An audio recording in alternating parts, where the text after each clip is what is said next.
Aaron, and this is my 1994 Stelling Master Flower.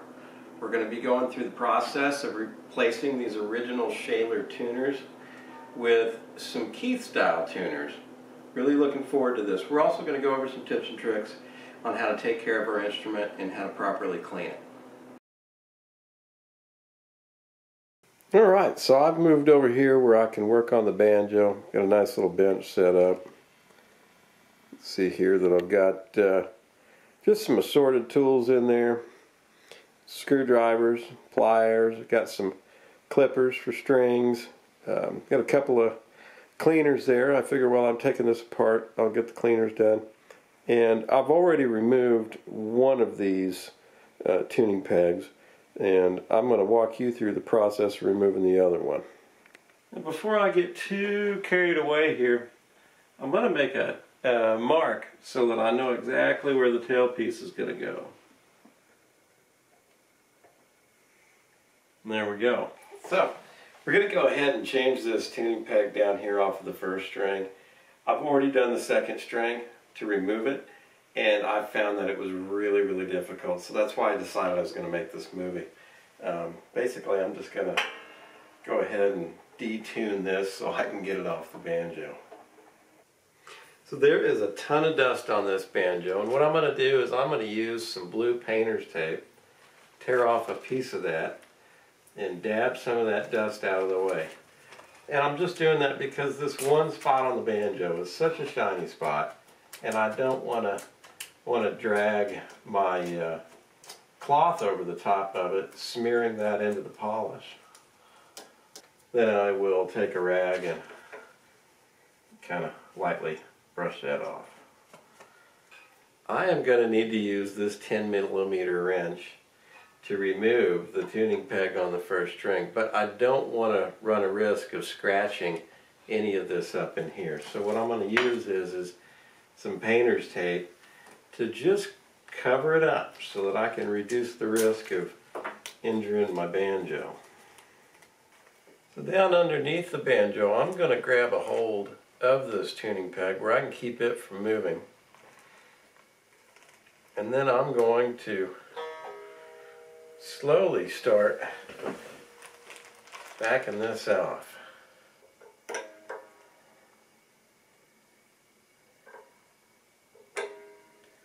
Thankfully this one is loose and it's coming off really easy. May even be able to take it off with my fingers. That's great news.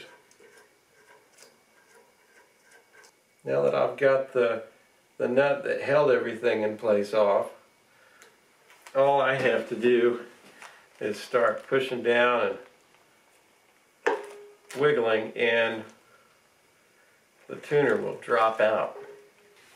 The remainder of them came off the banjo pretty easily, but as you can see by the shape that this one is in, I actually had to use a saw to cut this one off, unfortunately. Since that one tuner was in bad shape and I wasn't able to reuse it, I am going to replace all four of these with the Bill Keith style tuners. BeaconBanjo.com is where you can get these Keith tuners, and they are a great American product. This particular one is the standard tuner. Before I install my tuners, I'm going to do a little cleaning project on this banjo, and you can see here that there is a lot of deposits that have built up on the neck. The way I remove these is I use a little bit of Virtuoso Premium Cleaner. This is an excellent product. I don't work for them, but I really like their product. I just kind of wipe it on there, especially in the spots where it's real bad. Let it set for just a second, and just kind of come back. And in no time at all, this stuff just comes off so easy. In my first time through the neck, I'm just going to knock off all this heavy stuff. And then I'm just going to use a little piece of paper towel to wipe that back. Try not to leave the cleaner on the fretboard too awful long. You don't want it to soak or anything like that. We've got some oil that we'll be using on the fretboard that will condition it. So there we go. A nice clean fret area. And I'm going to do that all the way down the banjo neck. And there is a lot of it to do. One thing that I really feel it's worth mentioning is your inlays. Over time, these inlays can kind of get a little loose or brittle. There could be gaps that work around them. When you're cleaning or working around inlays, I really suggest to just kind of go around them and not over them. Anything you can to keep the cleaner from working itself in there if there's any gaps in the inlays. You don't want anything to break up the adhesive on the back of the instrument. Yeah, that was awful disgusting. Now that the majority of the stuff is off of the neck, I'm going to use this microfiber cloth and put a little cleaner on it and give it a real good wipe down here. Nothing super crazy with that cleaner. You just kind of want to really get in there. Now as this begins to dry, it'll start to leave kind of a little bit of a haze on there, and you just want to come back and buff that haze out nice.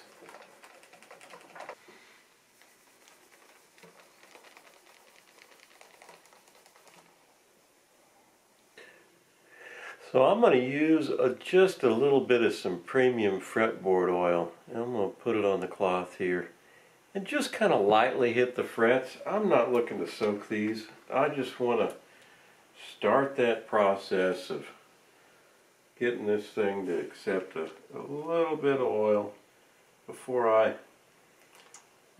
get into cleaning the rest of the banjo.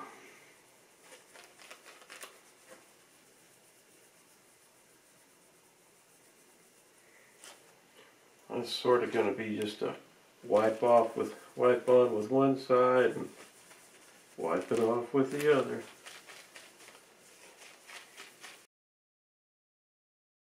Now we're going to go ahead and remove the back of the banjo and continue with the disassembly process.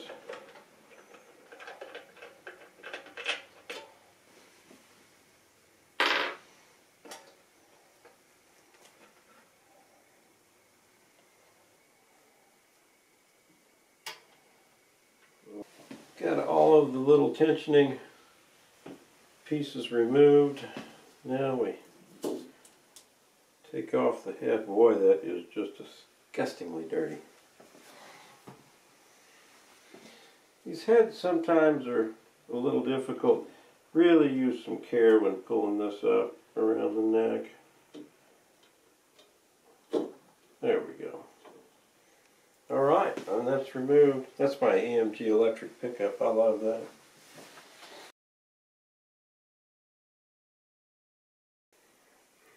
So I'm using a product that is called semi-chrome, and you want to wear gloves when you use it. I think anyway. That's what it says on the package, and I'm not taking a chance with any of that stuff. So the first couple of times that I polish this, I will go over it for a few seconds and then I will wipe it back.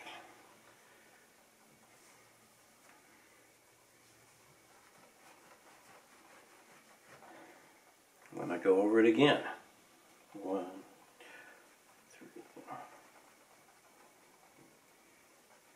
I think this really helps lift that oxidation instead of just sitting over the one spot and grinding for an hour away at it, you know. Just kind of do this several times and seems to make a lot more progress.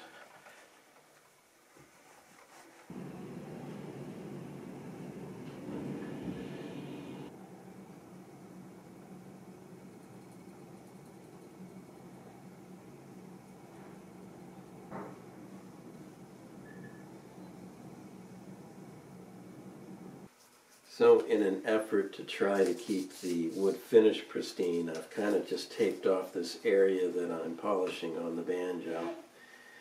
And just like the other parts, a lot of decent progress can be made by polishing just a little bit and then reapplying and repolishing and reapplying, letting it oxidize and rub off like it was meant to do. I'll probably do this in this particular area maybe 10 or 15 times before moving on to the next spot. I am just now finishing the polishing phase of this project, at least on the chrome. I've got about 22 hours so far total in polishing this. Definitely had to go over things a lot to get down and actually bring this chrome back out. But I'm really happy with the result. I like the way it turned out. Looks really pretty. I'm going to go get a clean rag and then I'll hit the banjo real good, and then we're going to jump into how to treat the wood.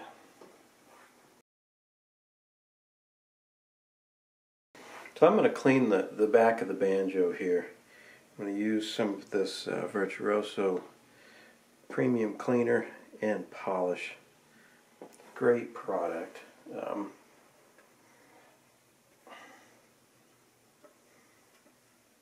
And that's some pretty walnut. I'm going to start with the cleaner. You've got to really shake this up really, really good. And we'll get some of this up on the corner.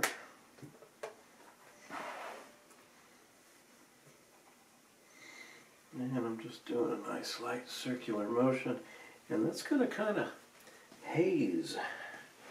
Then I'll rub back that haze. Yeah, I can see that making a big difference. It got all the fingerprints off of it, everything. Okay, so now we're going to polish. Just like before, we shake our bottle really well.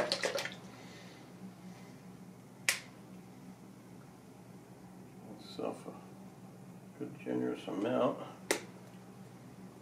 And I'm going to actually just do a little area like right in here. So an important note is that the first time that you go over this and wipe it back, it will appear a little bit dull. The trick is after you've gone through and polished it one time, to come right back over the same area you polished. And that really, really helps to bring out that maximum shine that you're looking for. This right here is my third time coming over the banjo, and it is just glistening.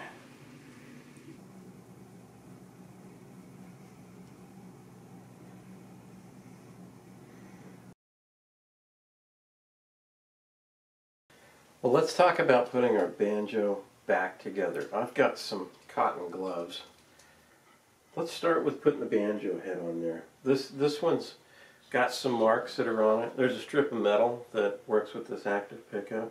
Of course, if you're putting a new head on there, you'll have to measure that stuff out.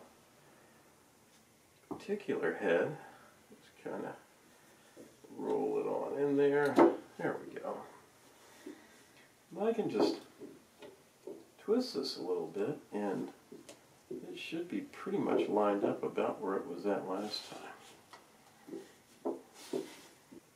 For this process, what I'm going to do is I'm going to put a couple of the nuts of the hoops in here, probably 2 on the front, 2 on the end, and then 2 on these outsides.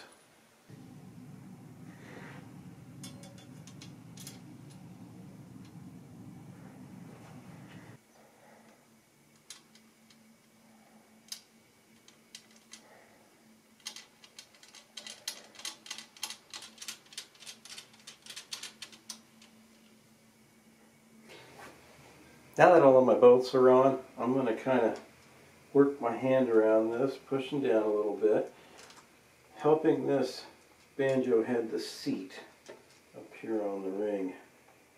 Next thing I'm going to do is I'm going to walk around each one of these and turn them until they're just snug. By pushing it down,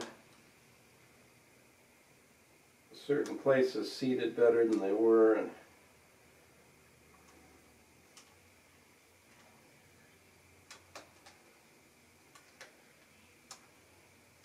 now that we've got it snug, we'll come back here and look at the front. See that all of our hoops are in the correct position. I'm going to begin with tightening by a half turn, and you just go across in a pattern, like a star pattern.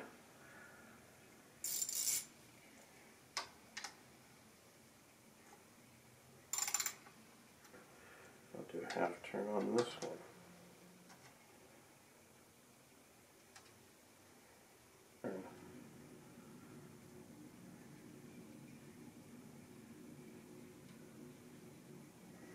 And now I will catch all of the ones in between.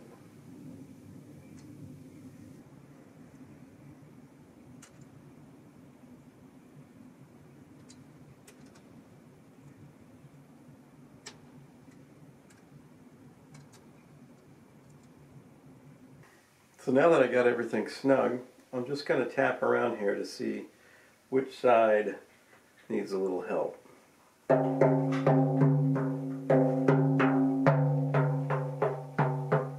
This side has a lower tone, and it also looks like the tone ring might be up just a little bit over there, so we're going to make an adjustment to help seat that down just a hair.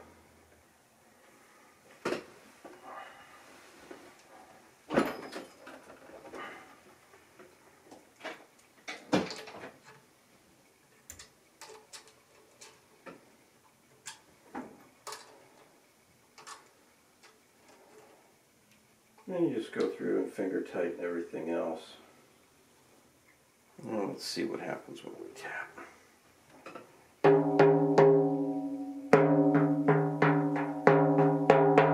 What I do though is I go around it, I snug it, I get it pretty close, and I tap. Then I come on my guitar and I play the string.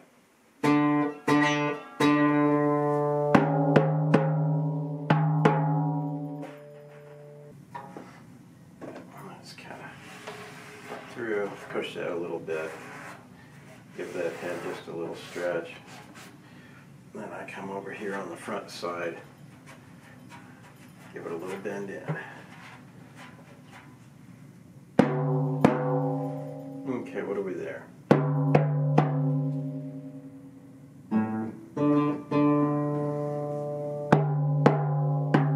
It's just slightly flat, and I imagine when I come over here just to double check things and make sure we've got some tautness on these, that will be alright. Well, everything seems to be even all the way across. I don't have anything that's feeling loose. Got good, equal, even head pressure all the way around. That's what we're looking for. One last tap.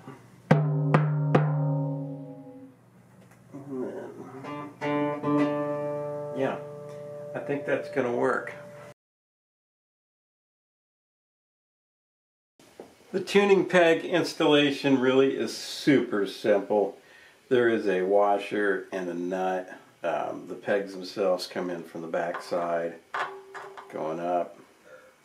And then once you get that flush and seated, you'll stick a washer on it and put your nut on it. And that's it. Pretty easy.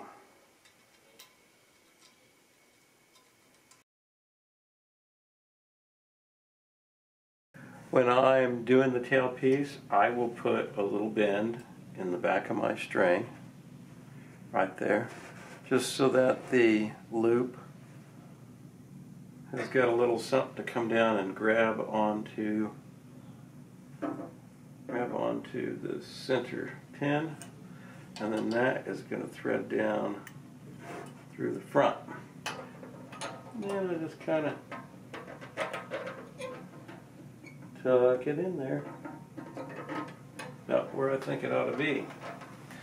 So now that I've got the tailpiece down here tucked where I think it ought to be, I will run all the way up here to where my third string is going to loop in.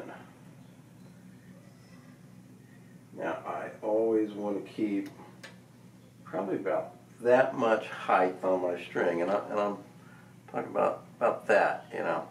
Keep your string up off the neck, and then snug everything else down.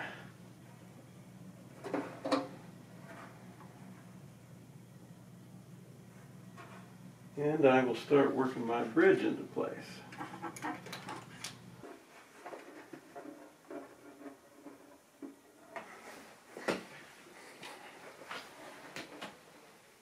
Now that I've got this one string laying on here, I can go through and do a little bit of a mock height adjustment. So it looks to me like it needs to come up maybe about 1/4 of an inch, and this adjustment is back here. I'd say somewhere right in that general area, probably more than likely. That's going to do all right for me. And as these strings get on, this head will push down, and then I'll have some more adjusting to do. So one of the final things that I needed to do was neck adjustment. Here in the back of the banjo you can see 2 rods that are running up and down. This back rod is going to adjust one of the tensioning plates that's on the back of the neck, and the front rod is going to attach the other.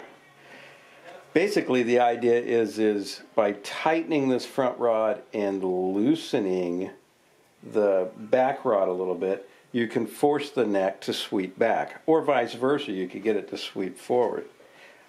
I've just finished my adjustment, which was a little technical, so I didn't really think it was a good thing to film. I probably should have filmed it. That's my bad for not doing that, but my only thing I've got left is to just tighten these nuts so that it won't back its way loose. I've got one more back here on the very back that I could get on, and then I will adjust my little tensioners that I use for holding down my electronics and my battery plate. Now the back of the banjo pretty much just sits on here. Get this set in the hole that I want it. Now I've got the banjo sitting down where it belongs. There's a couple of places around the outside of the edge where the bolts screw in to hold the banjo in place.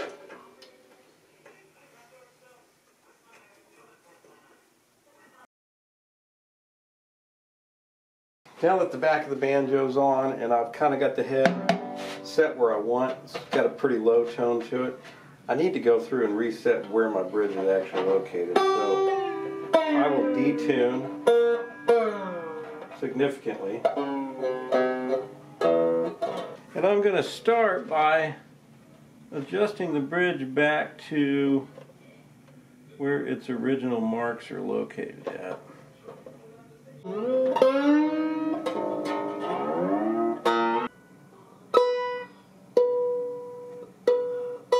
That one's definitely higher.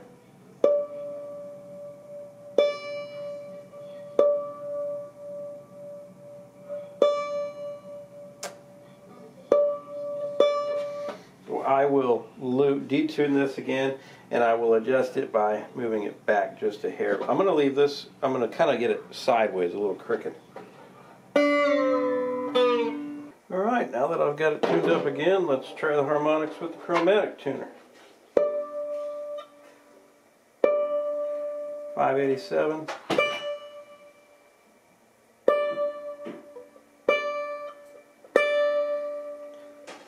.586.9. I mean, that's pretty damn close.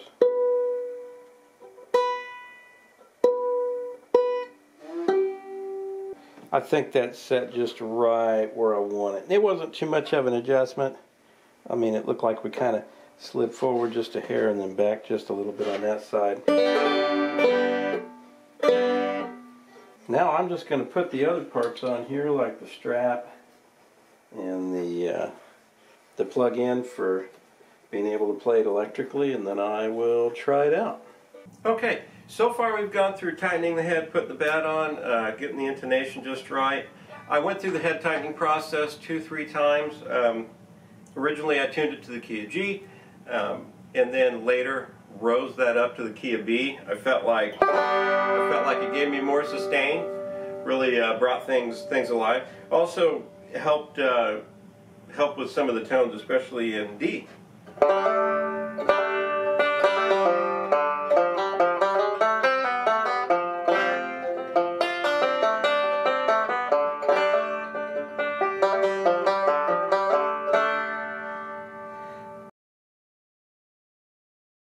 So this is the EMG ABC Pickup. It's a little different pickup. We're going to go through the process of setting that up now. The recommendations on this is that the back of the pickup right here be 3 3/4 of an inch away from the edge here. So I marked that out here on a piece of paper. And we're going to slide her on up. There we go, now we're in the ballpark. So, as far as a height that goes on here, the recommendation is that it sits off the top of your banjo head about the distance of a credit card. So what I've got here is these 2 pieces of paper, which ought to be close to the thickness of a credit card. I'm going to slip those down underneath it.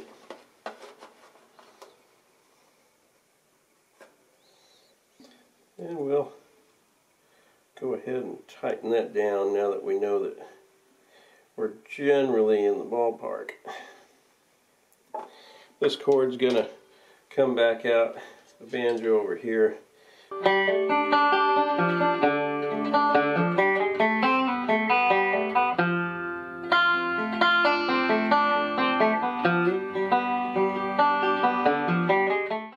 So let's talk about fine tuning.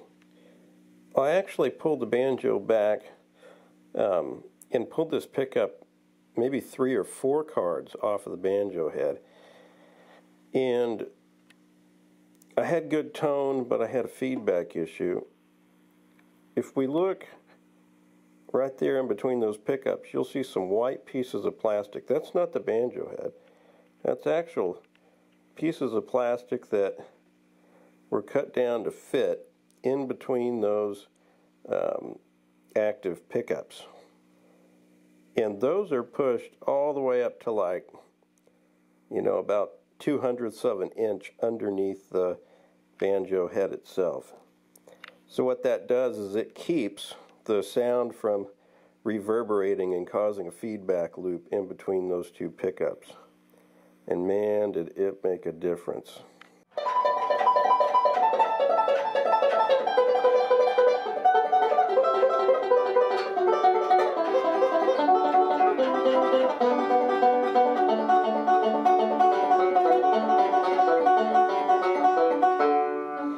Sounds pretty good.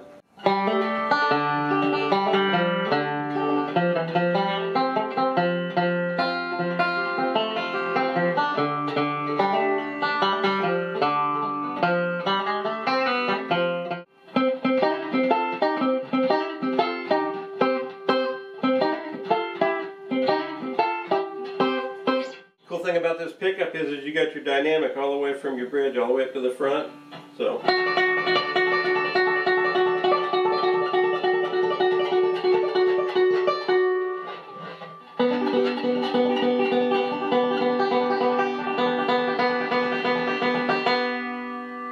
you can get some really really bluesy sounding stuff too.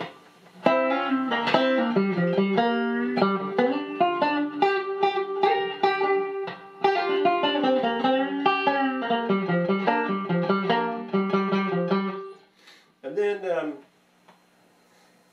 you know, as far as just playing regular songs, turn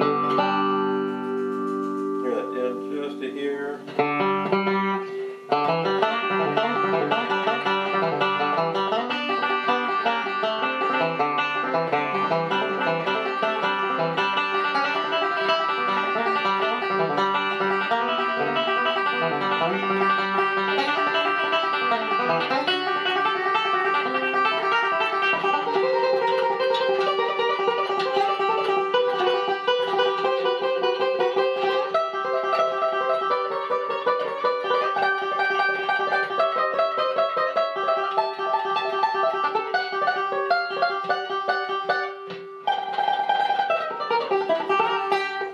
So I'm really happy with it. I hope you enjoyed learning a little bit about this. Maybe some of these skills you can use in your project. And bye.